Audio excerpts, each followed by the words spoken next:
India junction, खबरों का junction. 4 मार्च को जब पूरा देश होली के रंगों में सराबोर होगा, तो वहीं मोदी सरकार के लिए ठीक होली के 5 दिन बाद अपनी गंदी यानी 9 मार्च का दिन मुसीबत का दिन बन सकता है। फिर बार फिर 9 मार्च को मोदी सरकार के लिए ऑर्डिल यानी अग्नि परीक्षा का दिन साबित हो सकता है। अब आप सोच रहे होंगे कि अग्नि परीक्षा वो भी मोदी की। क्या 9 मार्च को विपक्ष का मजबूत पक्ष मोदी सरकार को हिलाने की कोशिश करेगा, या फिर मोदी कैबिनेट के कुछ मंत्री मोदी सरकार के फैसले से नाराज चल रहे हैं, जिनमें अमेरिका के साथ की गई ट्रेड डील में कैबिनेट से डिस्कस न करना मोदी के लिए गले की फांस बन सकता है।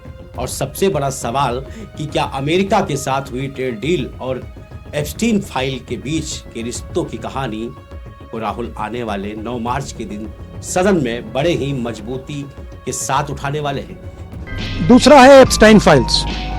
एप्स्टाइन फाइल्स में अभी और माल है, वो अभी रिलीज नहीं हुआ है। यही कुछ ऐसे सवाल हैं जिनका जवाब आज द इनसाइडर स्टोरी में हम आपको बताने वाले हैं। नमस्कार, मैं हूं पीयूष मणि अवस्थी। दरअसल मोदी सरकार की 9 मार्च को अग्नि परीक्षा होने वाली है। राहुल गांधी ठोक कर सदन में कह रहे हैं कि एप्स्टीन फाइल में सीधे तौर पर मोदी का नाम आया। एप्स्टाइन फाइल्स में जो पूरा देश जानना चाहता है, मगर अभी अमेरिका ने रिलीज नहीं किया है। कांग्रेस की रिसर्च टीम एप्स्टीन फाइल के हर पहलू पर गहरी नजर बनाने की कोशिश में लगी हुई है और विद प्रूफ राहुल गांधी 9 मार्च को अपनी आवाज एक बार फिर बुलंद करते हुए दिखेंगे। That you have sold India. Are you not ashamed of selling India? Do you have no shame of selling India? You have sold our mother.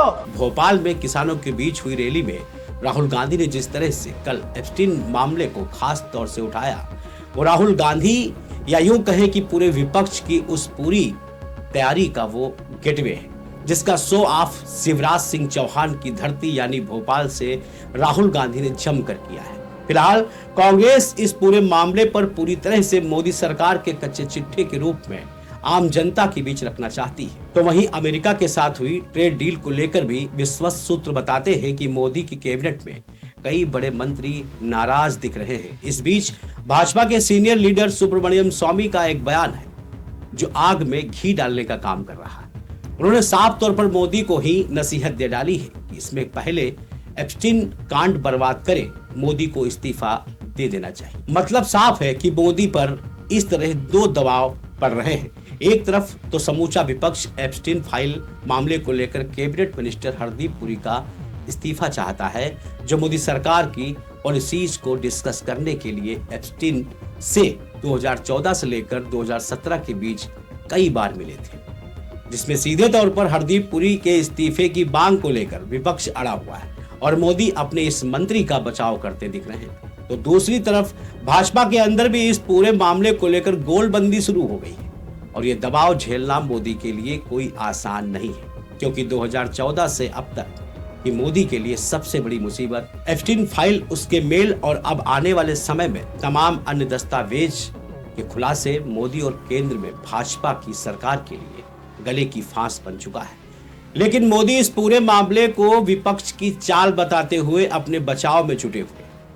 लेकिन सबसे बड़ी बात यह है कि 2014 से लेकर अब तक खुद मोदी के लिए एप्स्टीन फाइल और इस मामले में विपक्ष का आक्रामक रूप एक इतना बड़ा मामला बन चुका है जो ना भाजपा सरकार को सोने दे रहा है और ना खुद मोदी को। फिलहाल 9 मार्च को देश की निगाहें संसद के सदन पर टिकी होगी और राहुल गांधी का भाजपा सरकार को लेकर अगला निशाना क्या होगा, ये भी देखने वाली बात होगी।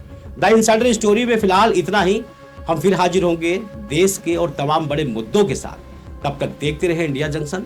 शेयर करें, सब्सक्राइब करें, लाइक करें हमारे चैनल को और हमें दें इजाजत। इंडिया जंक्शन, खबरों का जंक्शन।